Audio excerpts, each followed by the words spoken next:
Welcome to the City of Cottage Grove Natural Hazard Mitigation Plan Update. Thank you all for being here today. My name is Pam Reber. I'm the Department of Land Conservation and Development's Natural Hazard Planner, and I'll be working with Public Works and Development Office on leading this update. Next slide.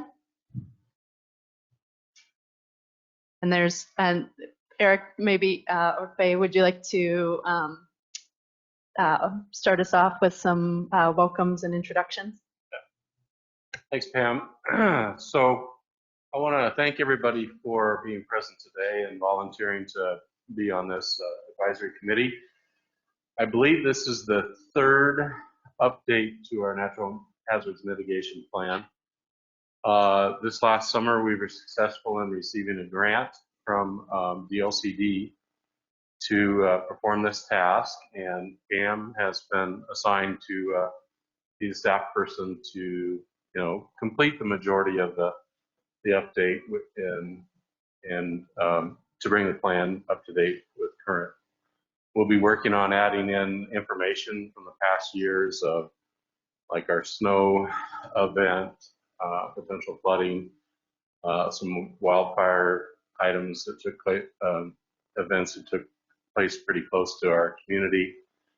So we'll be bringing up all our new information into this new plan. In case you didn't know, I'm sorry, I should have probably introduced myself properly, but I'm Faye Stewart, Public Works and Development Director for the City of Cottage Grove. So if we can, hopefully we can go around and introduce each other and what your title is. Thanks. Sure. I'm Jake Boone. I am the assistant to the city manager here in Cottage Grove. Hi, I'm Mike Fleck, Cottage Grove City Councilor, and the job I actually get paid for is running community sharing program, which is a food pantry and community service center. Hi, I'm Ron Bradsby, part-time city engineer. My name is Matt Laird, assistant planner.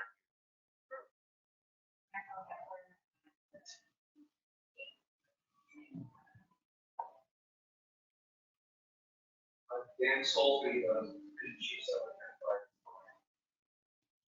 And online folks, Amanda. Hi, Amanda Gilbert. I'm the executive director of the Coast Fork Willamette Watershed Council. Thank you. And Eric? I'm Eric Schrader. I am the superintendent of the wastewater treatment plant. Wonderful. Thank you for joining. And now let's give it to Eric Mongan, who's my project co-lead on this effort.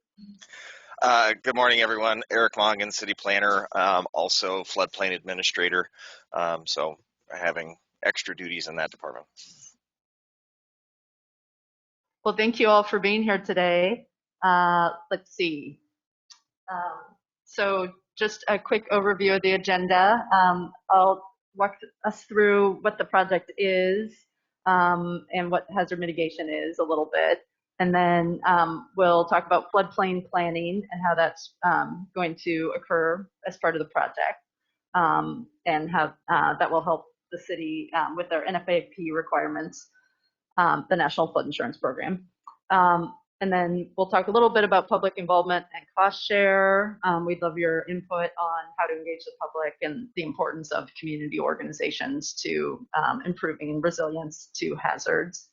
And we do have a placeholder for public comment. That can also be a comment and discussion time.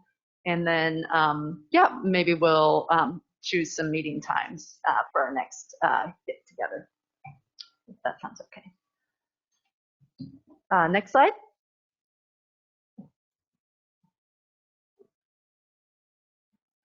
Thank you. Okay, and I think we've gotten our sign-ins underway.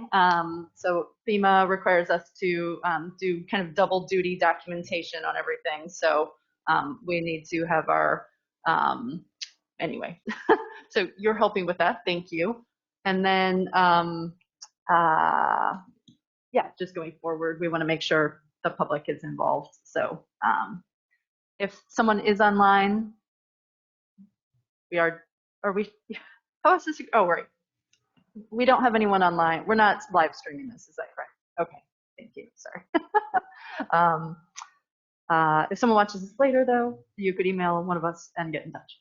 Anyway, next slide. Okay, so this, I just wanted to talk a little bit today about what hazard mitigation is and what it isn't. We're very fortunate to have robust response capabilities with our emergency responders in the community, the fire department, the police department, and the acting emergency manager for the city when a disaster occurs or when an event is happening to respond to. And those are important functions, and sometimes we need to plan for them long term. So sometimes there are components of their work that could be supported in the mitigation process.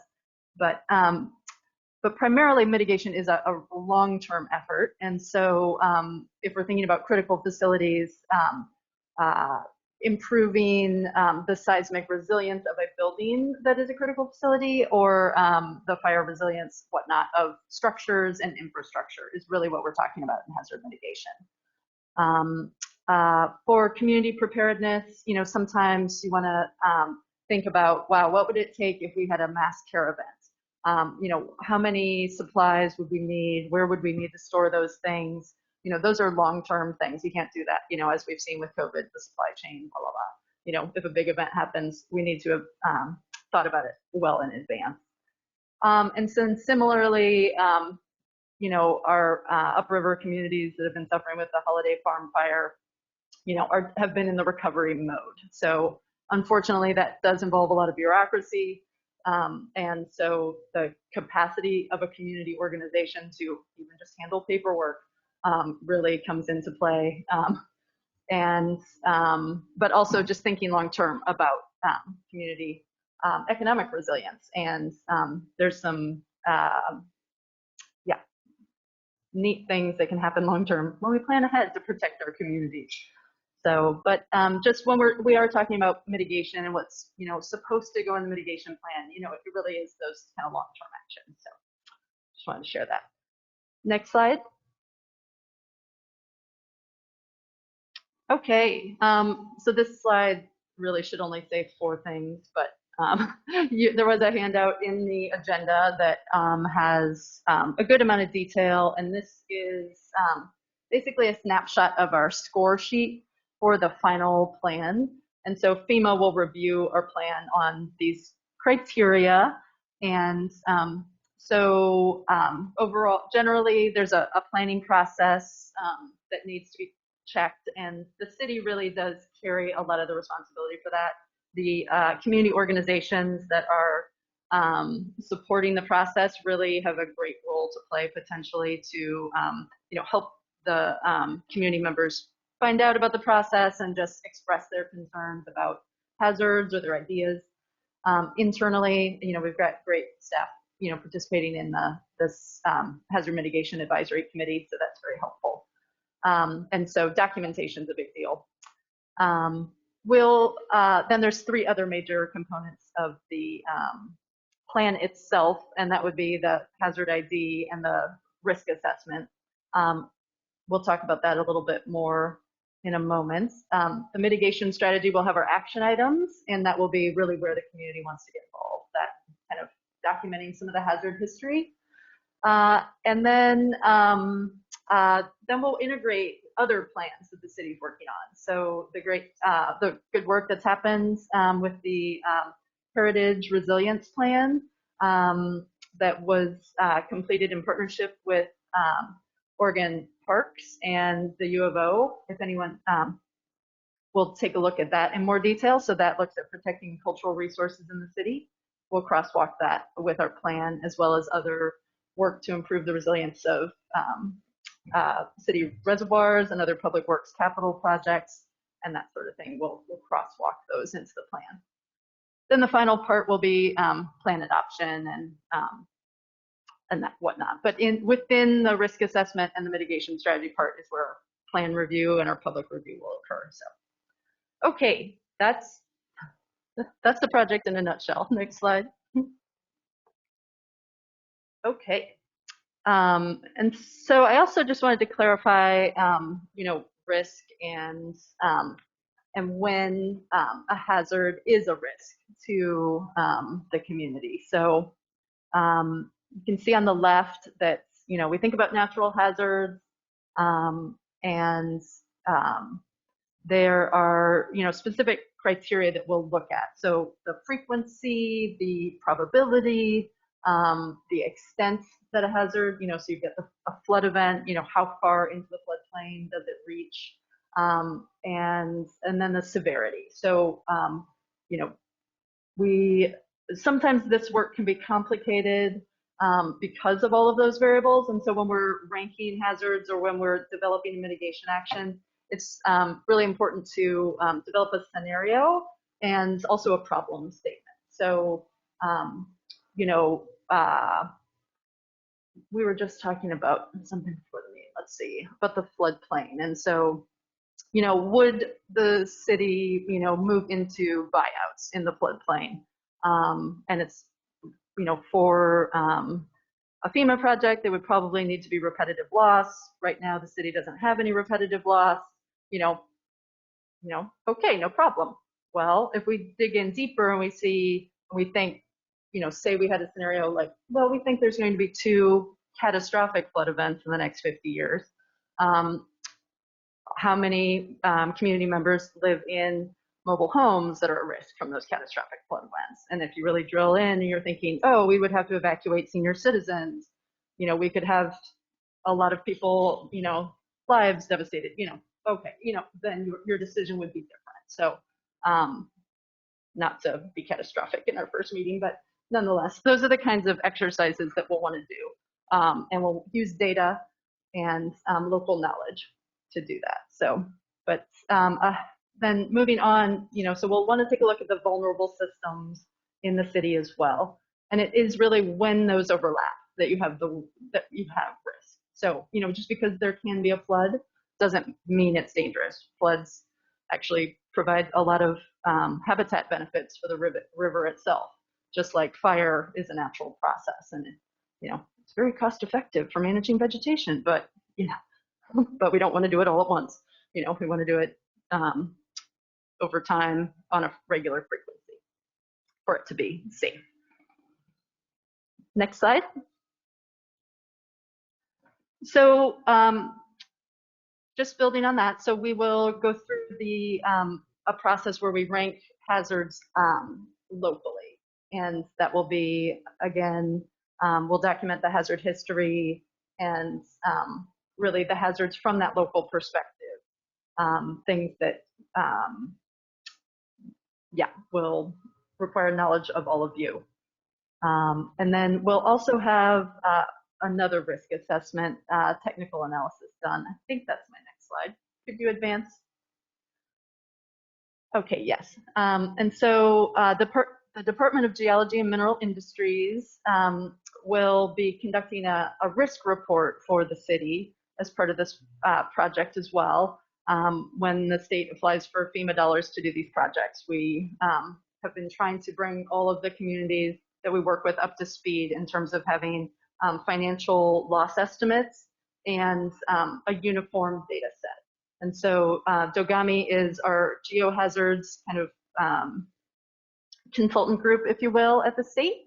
And so they take their expertise and their data sets for earthquake, landslide, flood, wildfire, and they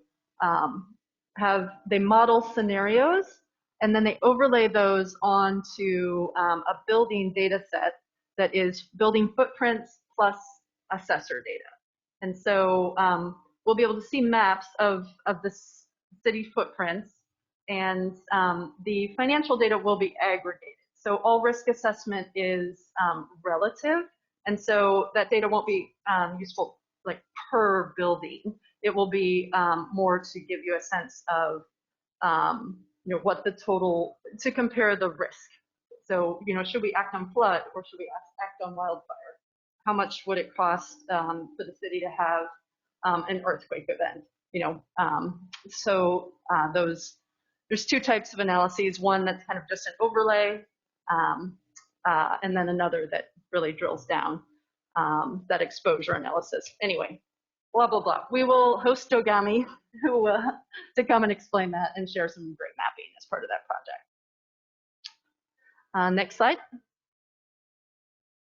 Okay, so in addition to that updated hazard information for the city, and as I mentioned, the plan integration of documents such as this, the Disaster Resilience Plan for Heritage Resources, we will also, take a special look at wildfire and floodplain management. And let's see, maybe I just would take a moment now and just check with the committee. Do you think there's anything missing from kind of how we're thinking about updating the hazard plan? Or yeah, anything you were expecting that we haven't covered so far?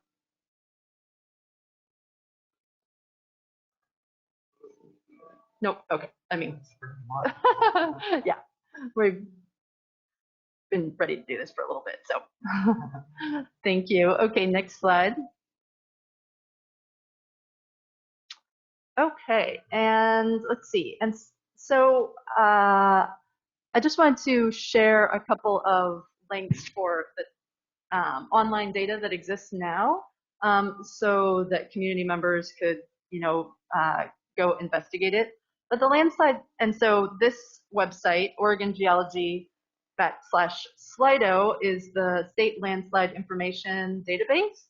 And that's the landing page and kind of a screenshot for Cottage Grove.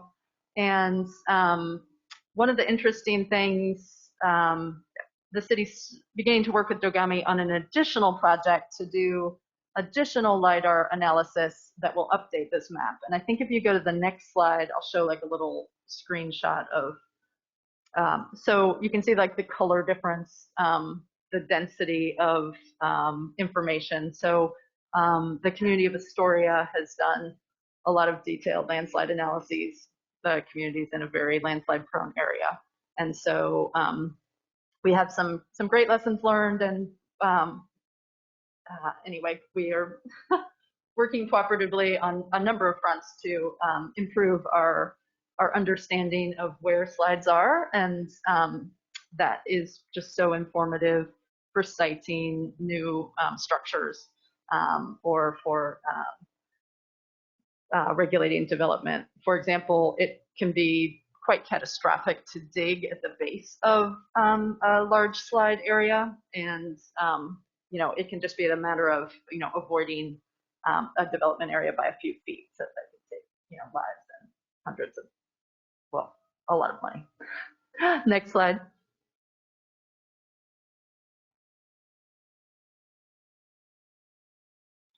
Okay, and then there is just so much going on with wildfire right now, and fortunately, we've been doing great outreach. It's my understanding that the Lane County Emergency Manager will be able to be involved in our process, and she, of course, is front and center on community response and recovery to the recent wildfire disasters. So there's great wildfire data on Oregon Explorer, the Wildfire Explorer it's called. There's lots of informational videos and other things that are available there. There's more and more information about helping landowners understand how to fire harden their homes or create fire breaks, that sort of thing. And then, of course, we also have some new rules under consideration. The ODF is working on a map, and then our agency is working on, or is tasked with the responsibility of articulating the rules that come out of that committee in a way that will be shared with local communities and required for enforcement going forward. So it's a robust process, warranting public comment on an ongoing basis, and we'll be sure to include whatever's final and relevant at the time of our plan. draft. So that's all I have on that. Eric, did you want to weigh in on anything else with wildfire? No. Not really. Okay. Go ahead. Sorry. No, I don't have anything. Okay. Next slide. Okay. And the Community Wildfire Protection Plan was recently updated as well. And so this is a snapshot of the wildfire urban interface from that plan for Cottage Grove. And I just think there's a lot to talk about there. So I need to review the CWPP in more detail, but community input on that, working with the fire district on what their thoughts are. This is just kind of another. This is some of the data that we want to bring to light. We want to articulate and make sure people understand it as much as possible as we're going through this local risk assessment, so that we don't leave anything out in terms of like high priority areas or low hanging fruit, motivated community members, or brush control, whether that's Scotch broom, or other things that are highly flammable and could contribute to a wildfire disaster moving into the city. And again, yeah, we have a ton of incredible natural resource knowledge in this community as well. So we'll talk about how to try to include that here in a minute. And then I guess I just wanted to nod. Oh, go ahead. Did this It did, yeah. It was a pretty wide partnership, and so I'm not exactly sure, where. I had some questions too. Yeah, so Lane County mapped it, but let's see. Yeah, I'm not on the internet anymore. I can send you a copy. Yeah, I have not seen this. Oh, okay. I think it was in 2020. So. You had with a new position and didn't really tell us what his job was. And our local state marshal didn't really know what his job was. State forestry. There's a lot of players not campaigning, they're not doing the same supervision stuff. I think a lot of money has moved, and there's a lot of regional people that have been hired that are super new. I do think that is an issue, and so yeah, I'll reach out. We can kind of get up to speed locally, and then yeah, maybe we can. Definitely.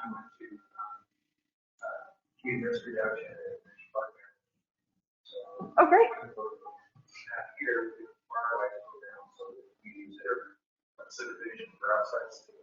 Oh, great. Mm-hmm. But the other players, it's just a little lot.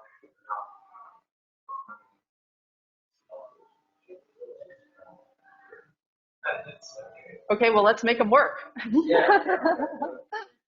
Yeah. Yeah.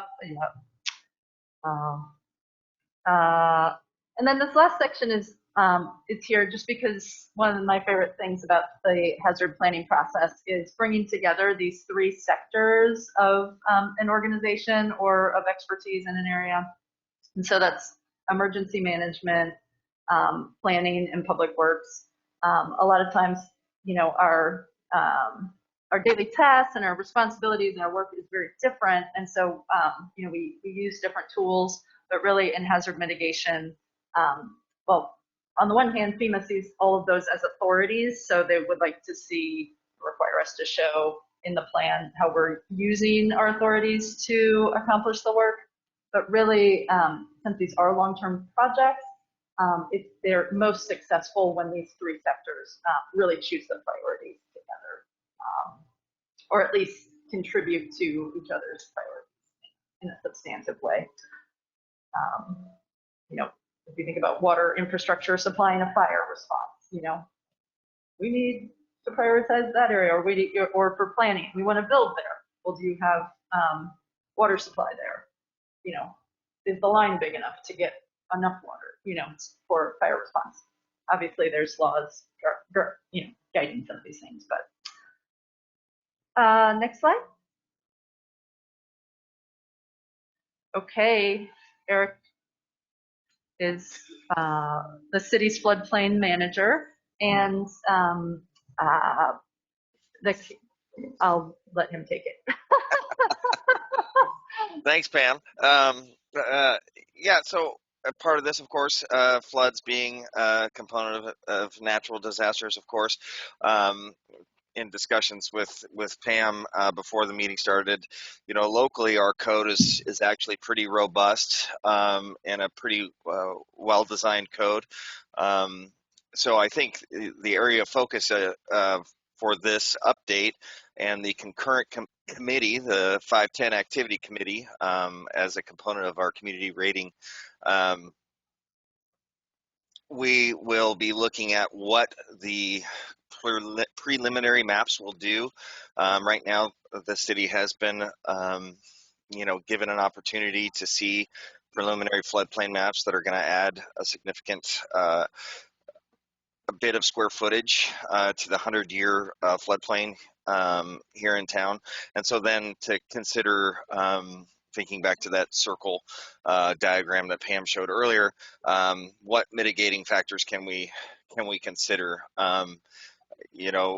Do we need to be looking long range for planned projects that are now going to be either in the floodway or floodplain that we would need to look at alternate locations and things like that? So there is a separate committee. Some of you are either on it also, but we'll try and keep those meetings public, as these meetings will be public, and so that information can be exchanged between both committees essentially. Looking forward to kind of really taking a deep dive on how we can utilize this process to become better communicators with the community, on being aware, planning ahead, being prepared for the inevitable floods. Sooner or later it will happen. And so we just, utilizing this section of the plan update to make sure that we are prepared, and we can let people know how to be prepared. So we'll be reaching out to folks that are in the floodplain, organizations that have concerns specific to floodplain issues, whether that's insurance agents, real estate brokers, things like that, builders, etc. As with all things, if you all are aware of somebody that should be invited to the conversation, please let me know. Always looking to expand my knowledge, of course, and bring more ideas and competency to the table. Excellent. Thank you, Eric. You're welcome to advance the slides, 1 or 2. These are the kinds of maps you can find at that Map Service Center site. The orange is the 500-year floodplain. The stripe is the floodway, and then the blue is the 100-year. So you guys are in the thick of it. So, but fortunately, yeah, planning is ahead of the game. So the community being very advanced with the National Flood Insurance program and the community rating system. So you're in good hands. But we do want to get out to the community and really, try to understand what our best path forward would be for supporting homeowners in that floodplain area. Okay, so that is kind of our segue into public outreach. And let's see, I know we've got plans for websites, and we'll be putting together, I'm sure, some visuals, flyer. But over the course of these next few slides, I definitely will want to take a moment and get some input from you all. So next slide. Okay, so really existing community groups. I put this silly graphic in here just because, a binder is not going to save us. People don't really trust government at this point in time. So, how do we engage folks if, you know, if we don't have that trust? Obviously, Cottage Grove's a lot smaller. Obviously, there's some strong networks there. But, you know, with COVID, you know, things have changed in terms of how much people are seeing each other. And, you know, those networks are a little different. So, you know, maybe this is an opportunity to,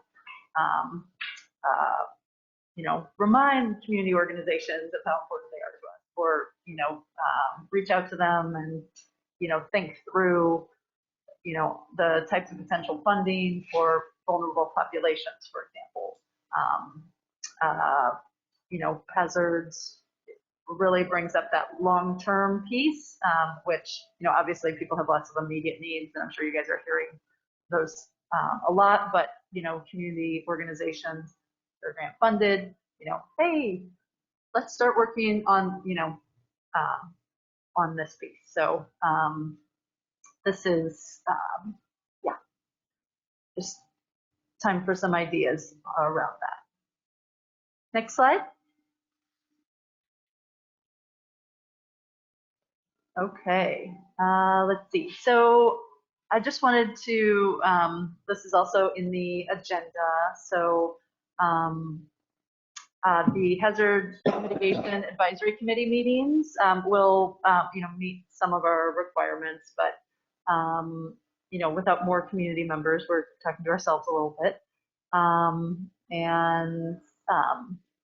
And so, yeah, I just wanted to clarify that the, you know, the community is really on the hook for the outreach piece. I'm here to really do the plan piece and the data geekiness. And Eric and I need your help in terms of bringing people into the fold. So let me see what, I'm blind here. Maybe advance the next slide if you don't mind. Let me see where we're at. Okay. Oh, yes. Okay, great. So, but your involvement in the Hazard Mitigation Advisory Committee is important. The community having this plan allows them to receive FEMA mitigation dollars. Identifying relevant action items will reduce impacts to assets and protect lives. And again, you know, improving community resilience. Next slide.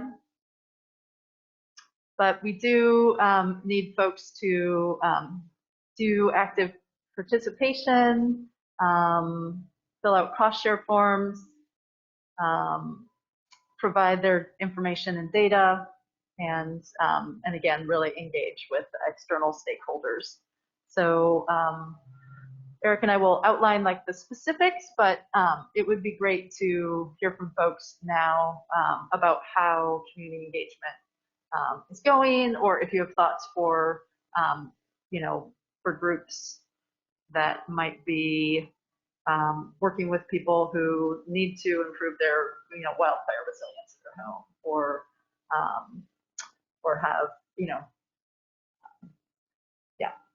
So thoughts on outreach or people missing from this group today?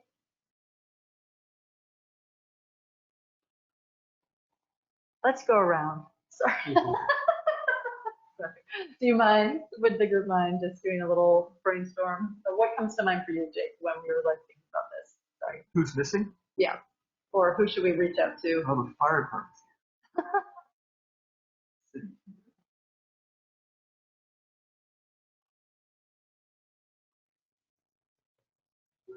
Maybe, yes, public folks, maybe if we have a disaster that is going to require people be moved from one place to another, we're going to be using churches, other big buildings, maybe having some of those folks in on these planning steps might be a worthwhile thing. The folks that we can foresee having to call upon in the future. Absolutely. Mike, do you? I'm not sure how to reach them. The folks where the maps, you know, like the floodplain maps are changing, the folks who are not currently impacted but will be, I'm not sure how to reach them. Mm-hmm. But I think those would be folks that would be interested because they can be directly impacted. Mm-hmm.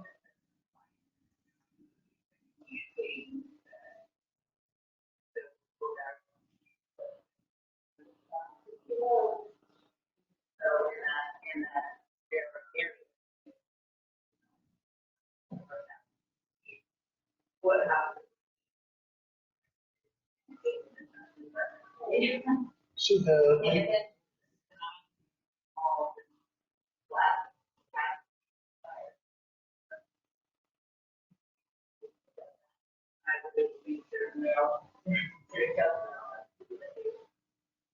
yeah, and there's a co-ed group, Oh, great. you know, that, they have a big presence in Shelton County, that certainly we're fortunate to them.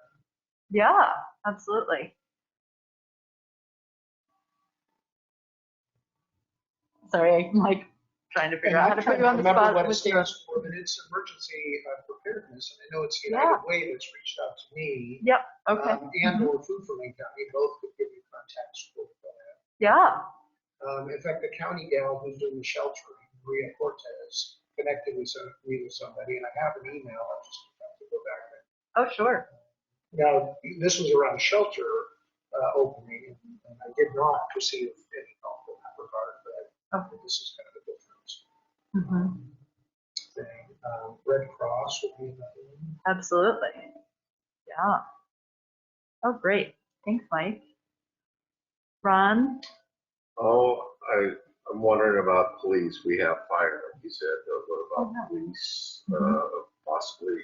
The other one, tacking on to Jake, if we move people or the hospital, should somebody from the hospital be there? And, you know, we have life flight and stuff like that. But, would they be a good partner and understanding?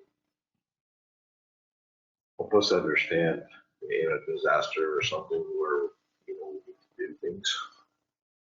Yeah, maybe one model, Eric, tell me what you think about this, is doing smaller like interview sessions or smaller meetings where we target the topics to be relevant to those partners. Hospitals, to apply for dollars, it depends on the type of organization they are. Sometimes special districts can qualify for hazard mitigation assistance money, but they would need to come into the plan or have their own plan to do so. But private nonprofits, it's a different category. But so if but nonetheless, yeah, thinking about what the city's mitigation actions are, just having an intro conversation. Three assisted living facilities. Exactly. You know, Yep. along with the same. Yep. You know, I guess that's thinking. But Nope, that's perfect.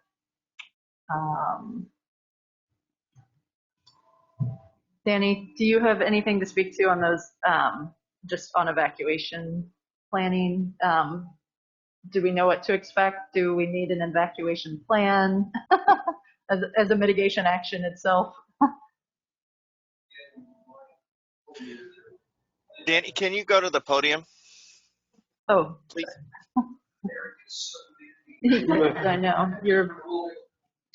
Oh. Hurt myself. Oh. Can you hear me now, Eric? Yes. Yep. Yes. So in my tenure here, it's outside the city limits. It was mainly the trailer park on the south side of town here. Riverstone, we've evacuated that a few times and had to go in with tall fire trucks in order to get the people out. Oh, wow. We have to drive through the water and stuff because it's really in the floodplain.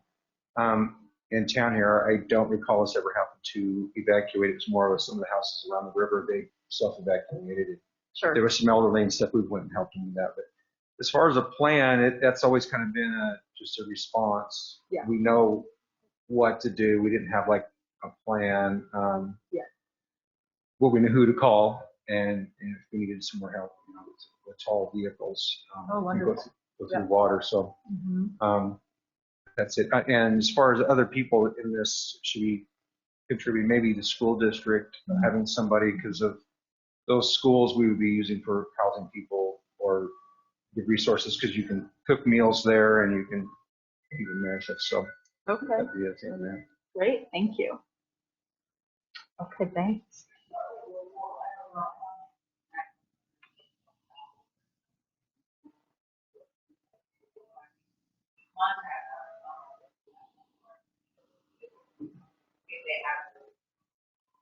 Yeah.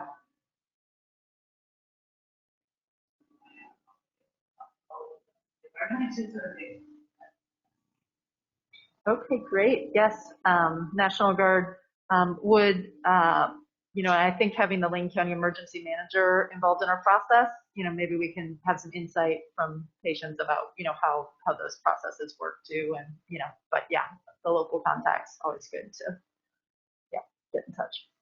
Matt, any ideas?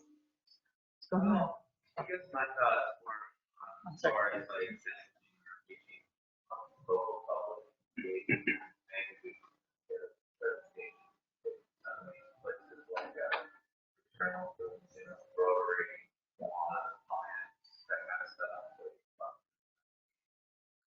Stuff like that.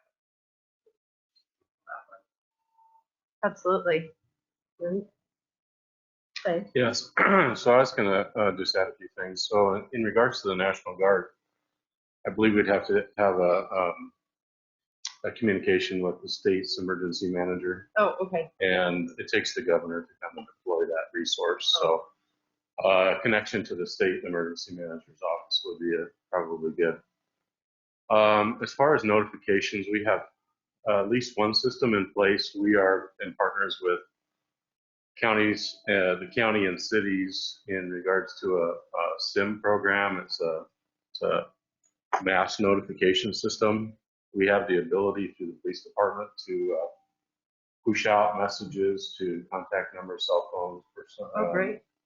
landlines that give a notification that emergency we need to evacuate or whatever type of thing like that. We're also hopefully in the next few months the city will potentially move forward in our next budget with a system that connects to all of our water counts in the city.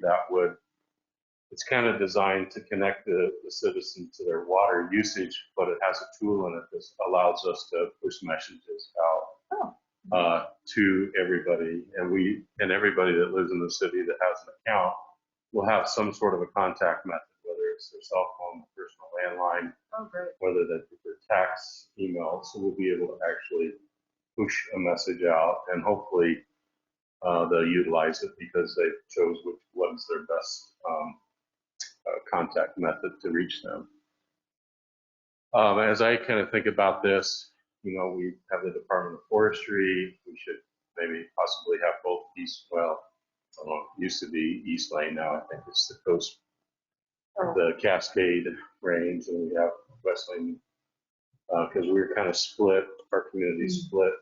East is east of the freeway, West Lane is west side. So, they probably only have to have one person to be there. Corps of Engineers would be important with our two projects, the two dams in the community. The fire department has put together through Aaron. They've done some CERT training, so they have some volunteer groups. Oh, great. Not 100% sure how active, but I think Aaron's trying to keep them active and be mobile to assist the community in events. We also have a pretty robust local ham radio group that can be called upon to assist in emergency purposes. I think we've already talked about floods, so those are kind of things I was thinking about when we were talking about more information. Oh, great. Wonderful. Thank you. Yes, I think this is a robust list. I do think that we need to hear or if there's reference documents or something. So you'll put a hat on from like, oh, she used to live here. She kind of knows where stuff is, but how would I know, if there was like a new assisted living facility, and how would we know if there were people in that facility that had specific vulnerabilities that, as we've seen just with how disasters come up so suddenly, anyway, so even thinking about trainings for staff that are, caring for children and seniors, what is our message to them in terms of, whether that's being 3 weeks ready or just, making sure that your contact information is up to date. So just thinking about, about those methods. And I do think that is, that it sounds like from an overall emergency communications plan that, that there are a lot of pieces in place and that we could just develop some priority action items, for the plan itself. We'll take a look at the plan and, bring those back to discuss over the course of the process. But now as we're going through, just really opening up those lines of communication. And so I think Jake was onto something there with maybe reaching out to the churches, other community organizations, if we just have a list like that. And that's where the survey idea comes into. So, with COVID, things are hard, 2 years of like, whoa, I had some ranting to do. We want to hear productive things. We want people to know, we want to hear from them. And so, I don't know. Do folks think something like an electronic or hybrid electronic and paper survey would be useful? No. Most people are not going to pay any attention to this sort of stuff. I mean, Oh yeah. unless you're directly impacted, most folks are busy with their other issues in life. And I mean, I'm not saying don't do it. Yeah. I'm just saying I think your response is going to be pretty low. Okay. So you think, how do you see though, like, even like understanding where your customers, what your customers are dealing with in terms of hazards? Is there a way that you could see getting that information? Would you say just like doing visiting the site and, asking, I don't know, how would we get input from where people are at? Vulnerable populations? Pam, what's timeline? The reason I ask is that we're kind of proceeding with preparing for an emergency fair. Oh, great. I Yeah. think Eric started the process. Mhm. Our city manager has confirmed an earthquake expert to come up and Okay. not only speak to the city employees, but also have a public session in the evening of that day. Awesome. Mm-hmm. I think it's August 5th. Is that right, Eric? The 6th. The 6th. Okay. Oh, great. Maybe it's the 5th. The expert's going to be here, but Okay. I don't know if our plan's going to be behind us then, but it would be a great time to either, if it is done, we've had the last couple of years when we were able to do the fair, we've had some really good involvement. We've had a lot of vendors Oh, wonderful. there, a lot of different specialty groups, whether it's the ham radio folks or Red Cross. I think they brought in a special trailer once. Oh, great. And we create a kind of a interactive engagement where, each individual could win a prize if they attended all the various different booths and Oh, great. gathered the information. So, if it's done, that's going to be a great time to do some outreach. Yeah, we're still in the work process. It might be good to have a booth there. We can have a planning booth set up and specifically to talk about natural hazards and the plan that we're working on and the purpose of the plan. Yeah. The plan is a requirement for our CRS rating and that's beneficial to our people in our community because it reduces their insurance rates. I would also share, I talked a little bit with patients from Wayne County, their emergency manager. They are undertaking a mitigation plan in the county. Yeah. They were kind of surprised what she asked, well, why don't you guys get involved more and why do you have your own plan? Yeah. She was just really unaware. And I said, because the leaders in the community determined that it was important to, create this plan, try to have a good community system rating, and also offer that benefit to the citizens. So yeah, absolutely. So I think there's, later on in the summer, provided the world continues to improve and people feel comfortable about attending events, I think that could be a really good outreach opportunity. Wonderful. Yeah, that sounds great. So FEMA does really like to see input to the plan during the planning process, but we can have a final draft, for example, and potentially just take some comments.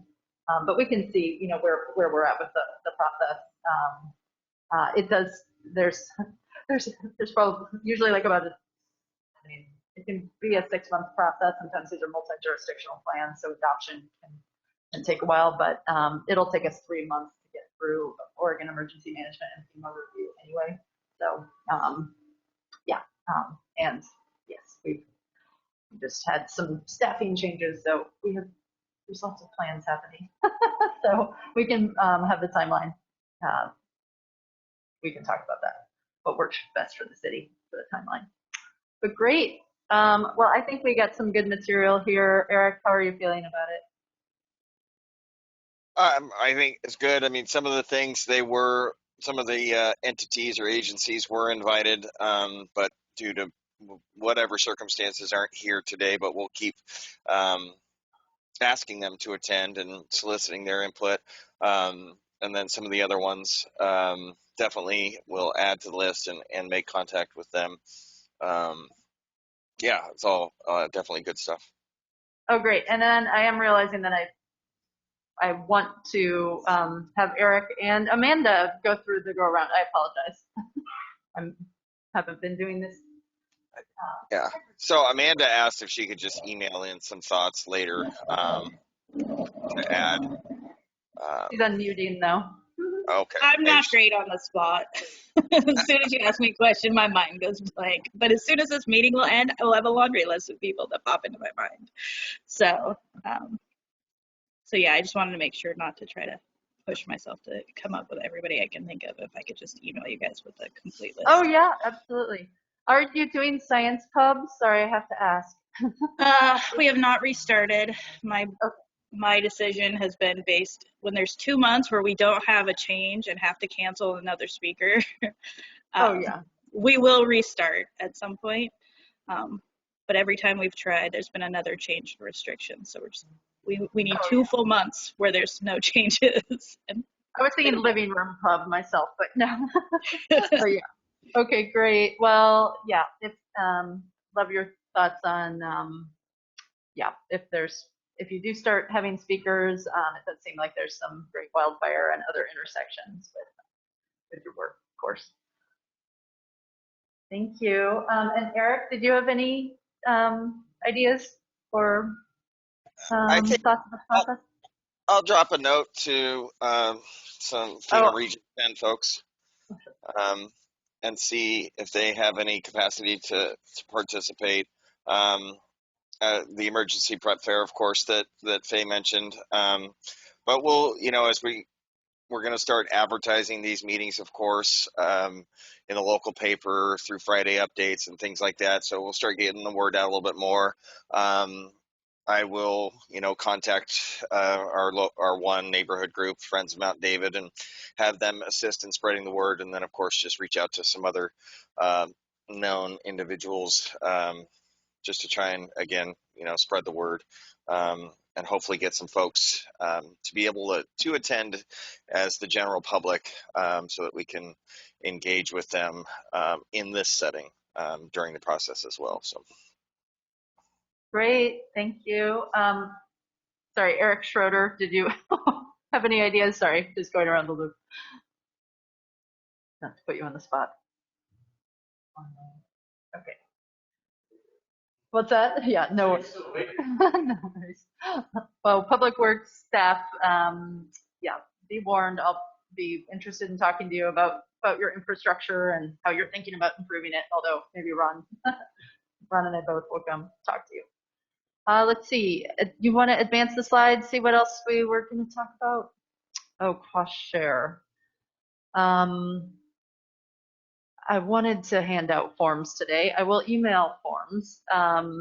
We do request, and as part of the IGA that we signed with the city, really the cost share is all in kind, and so we will need folks to, if you want to just advance the slide one more, I've got all we need. The forms are kind of detailed, but we just need the date, activity, amount of time that you spent, and then your name, date, and signature. And there's just one form per person, is the way FEMA works. But if you're doing things like reading emails, if you review the plan, if you're reviewing other plans to see where they're relevant, all of that time counts. So the sooner we can just rack up some match, the better. But as long as city staff aren't federally funded, your time should count. So anyway, we should be able to meet that pretty quickly. So thank you in advance for that paperwork. Eric and I have begun using a file sharing tool called Box. This way we're basically just using it as an FTP site.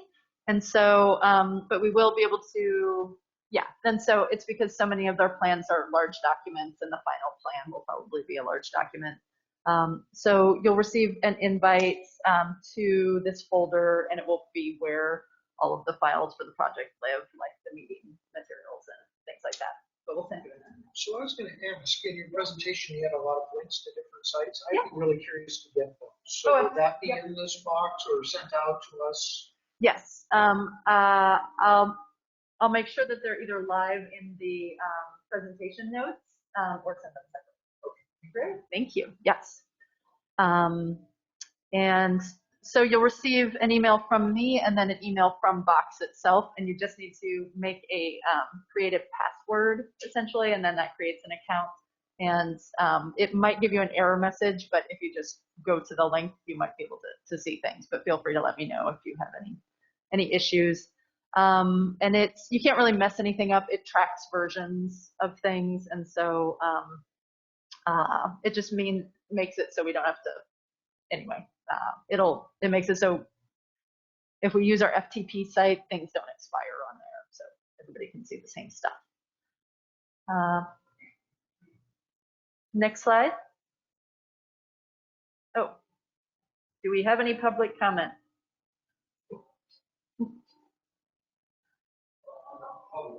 Okay. Okay, great. Yeah. I just have a question. So wonderful.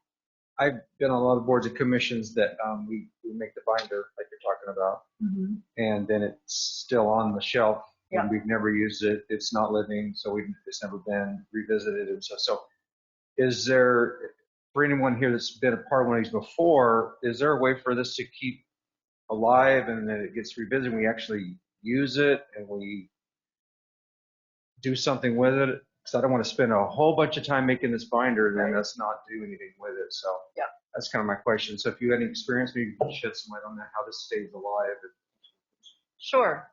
So the plan is required to have a plan maintenance component, and maybe over the past 5 years, there have been plan maintenance meetings.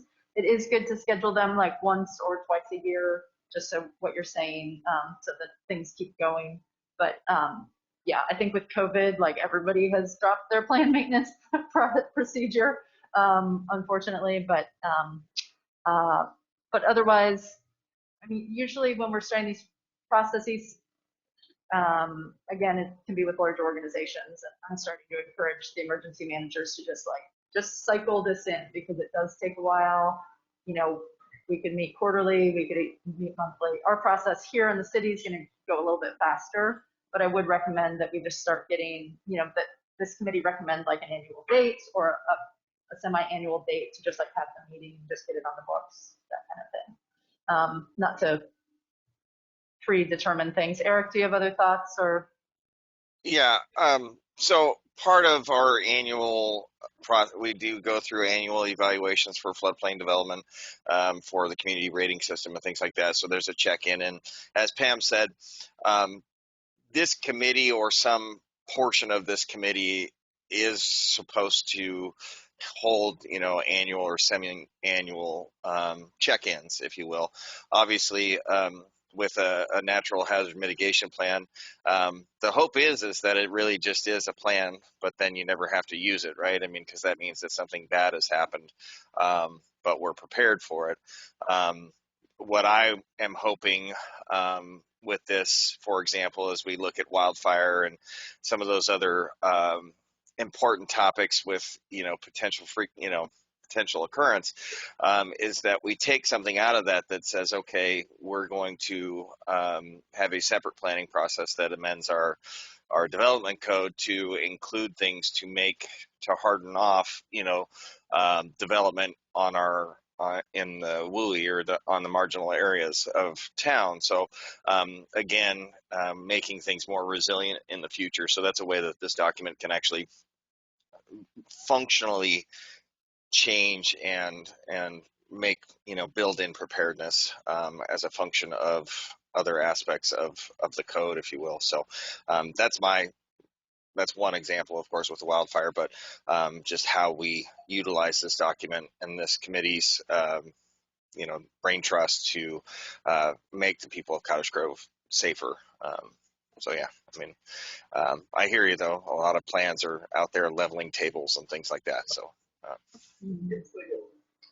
Yeah, and I would add too that this plan here really helps our city adopt an emergency management plan too, because we're able to, as this is updated, possibly each year or definitely every 5 years, this information can, really update the emergency management plan so that, as we're talking about our flood areas or various different things, then it helps the plan. The other thing that I believe that it's potential that it'll help us with is that I'm sure here in the very near future, we're going to have a conversation about looking at our developable lands inventory and all the categories. And one of the conversations I want to have is that if we're going to have hypothetically a slide-prone area that's included and it's been defined, and we have this wonderful information from Bogami, that we roll that into the process. There's no sense in including land in our development plan that can't be developed.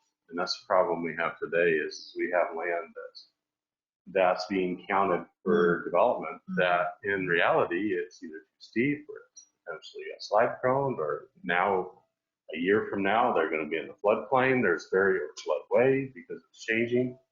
So I see where this document can help, as Eric said, guide our other land use processes and help us with our code. So I don't think it's something that's just going to be sitting there. It's something that it's a resource that city staff can use in the future. Is there a sample Absolutely. city or area that Yeah. Absolutely. Yeah, I just did a final review of the Sweet Home plan that our team did, and that is a single jurisdictional plan. Also, Albany has, and they're a community rating system community as well. Both of those are great examples. And there's tables that are a little more specialized in there that those communities have been able to do. And the information is arranged in a more focused way. So yeah, I'll make sure those are in the box, but we can talk about getting some copies. They don't have one. They're in the Lane County plan. Yeah. I kind of made a note to myself here to maybe ask Eric or staff to see if we could go ahead and get our current plan and forward it to the folks that are here and members. And I'm sure Jake and Mike and Ron have all seen them, but not for quite a while. So it might be just a nice refresher to be able to look at it and say, oh wow, this is really out of date, and we've had this event, we've had these different things that we know really need to be addressed. Yeah, absolutely. I was actually, go ahead. Well, I was thinking that maybe we should start with reviewing our mitigation action status. First, it sounds a little backwards, but because we're going to be getting the risk report later, and because we have interest in diving into understanding the hazards in more detail, it might be good to just see, hey, where are all of these projects at now? Then we can kind of sit on that information as we're going through hazard work and the community pieces, and then we can create new mitigation actions. We'll have some brainstorms in the front end, but then really go into that creation project process later. So we could start out by sending out that plan section and then provide a link to where the other pieces are downloadable. Or yeah, Eric, you can manage your document distribution as you see fit. And I'm more than happy to provide a paper copy to folks that want to, hold something in their hand, be a little bit, potentially more portable. But with the website creation and whatever else for this process, of course, the current document is part of the update. So if it's, unless I hear otherwise, what I'll do is integrate in this page that I'm assembling the current document the documents in their draft status, etc. Notification of meetings, agendas will all be on one place, and then all you have to do is click on the URL, and you can see all the bits and pieces of the project. So again, if somebody wants to hold a paper copy, please let me know, and I will get one to you. Otherwise, just look for a link to come out to the city's website where you can find it, like a clearinghouse for all the info. Okay, great, thank you. Are there anything else folks want to bring up at this time? I wondered about what we're doing the old plan. Yes, absolutely, yes, thank you. Yeah.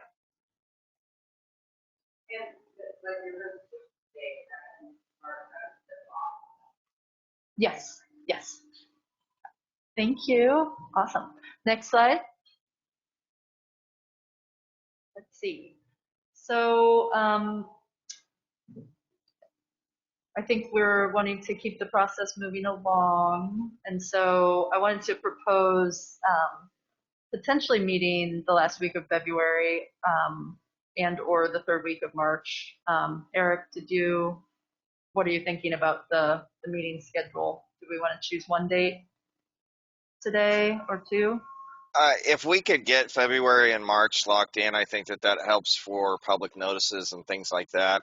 So we can start getting it out on the street that these public meetings are happening.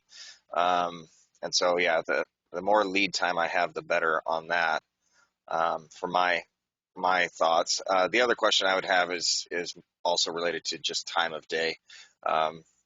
Do we think that this early time is better or indifferent or worse for the public to be able to attend? And just making sure that we're being thoughtful on wanting to have public input. So let me start. My wife and I will be having our 34th anniversary on the 28th. And so I would not want to do the 25th in case we're out of town. As far as time goes, I guess if there's interest from the public, I mean, we can do an evening thing, but my guess would be that it's going to be mostly committee people. And for me, days are definitely easier, but I'm certainly open to that.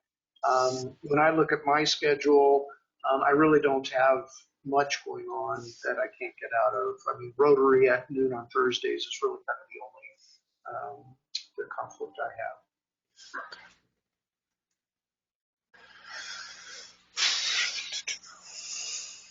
I can make any of these work. Okay, great. Danny? Okay. Okay, Kate. The 23rd is the best for Danny. For when? Okay. And the 24th is a possibility as well. Okay. I think we should, if it works, let's just do the 23rd then. Hearing. Same time, or do you guys want to do a different time of day? Do you want to do the afternoon? I'm open. Let's try doing this next one at I don't know. What's better for folks, getting it done and getting the rest of your day, or having to switch gears midday? This works fine for me. This is actually perfect because I go in early, I get my first stuff out of the way, and then I've got time before I get super busy. So this actually works pretty well for me. Okay. 9:30 on the 23rd? Sounds good. And if we hear something from the community, through after advertising, whatever else, we can address that and then make adjustments, in future meetings after that, if we actually see some interest peak. And then do we have a March date? Do we want to schedule a March date as well? If we can, can we just go with Wednesday again? The 16th? Yeah. Mm-hmm. Does that work for you, Faye? Okay, thank you. Okay, thank you. Okay, Excellent. Yeah, I mean, this is a little bit of an accelerated schedule, but I do feel like, yeah, if folks are ready to dive in and start reviewing the plan, then yeah, that timing will be perfect, really. So, great. Well, I believe that's all that I have today. Anything else for the good of the order?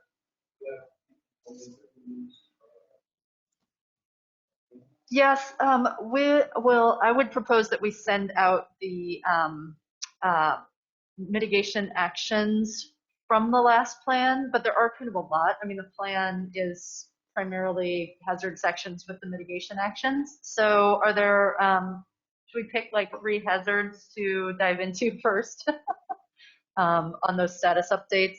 I mean, I guess the pressure is really going to be on public works staff. So I'll probably need to take a look at those. What's the heaviest one, and we'll hunt on that. Maybe flood is probably the heaviest one, Yes. with wastewater and water treatment being in the river. I need to look at the list, but well, that is, yes. So chapter 3 is where the majority of the mitigation projects are listed.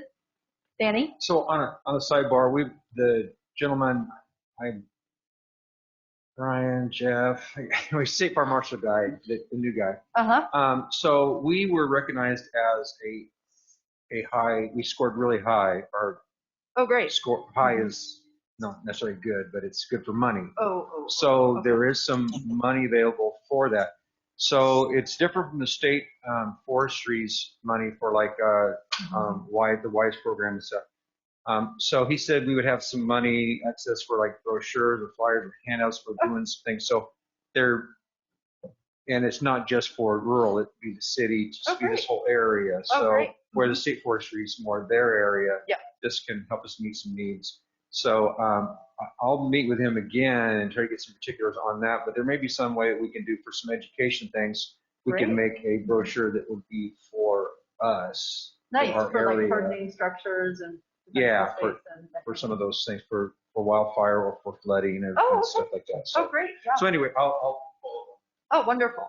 Okay, great. And if that is state or local money, if it's not federal money, then we might be able to count it as match, just as a thing. Anyway, maybe not.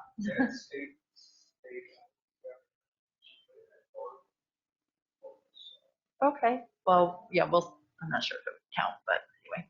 Somebody have their hand up over here? No, Richard was in the window. I was waving at him. Oh, right. Great. Let's see. So is chapter 3 too much to assign, Eric? Do we need to break it down anymore? Maybe bring whatever updates you have from chapter 3. How about that? And I'll take a look and coordinate with Eric on maybe putting in some advanced staff requests. Just to we'll basically be asking you to count widgets. So this says do outreach. Do we have anything in the files about doing sending a newsletter or something over the past 5 years? For water treatment, I'm not sure what's there, but I'm forgetting now. But anyway, so Eric and I will circle back up with staff on that, and then we'll and other folks are welcome to report out on things they know in the community as well. And my only request is maybe an email early on so we know to do it, and then a reminder maybe a week before, because I am super busy and I would hate to miss doing my homework. Absolutely, yes. We'll get that out in a week, and then we'll send a reminder like a week before the meeting. Yeah, that sounds great. Good? Okay, perfect. Yes, I know. It is kind of soon to schedule, but I think we've got enough to go through with that. Chapter 3, if that sounds like a suitable next step. Thank you. Okay, great. Thanks. I look forward to working with you all. Thanks for taking the time. Thanks, everyone.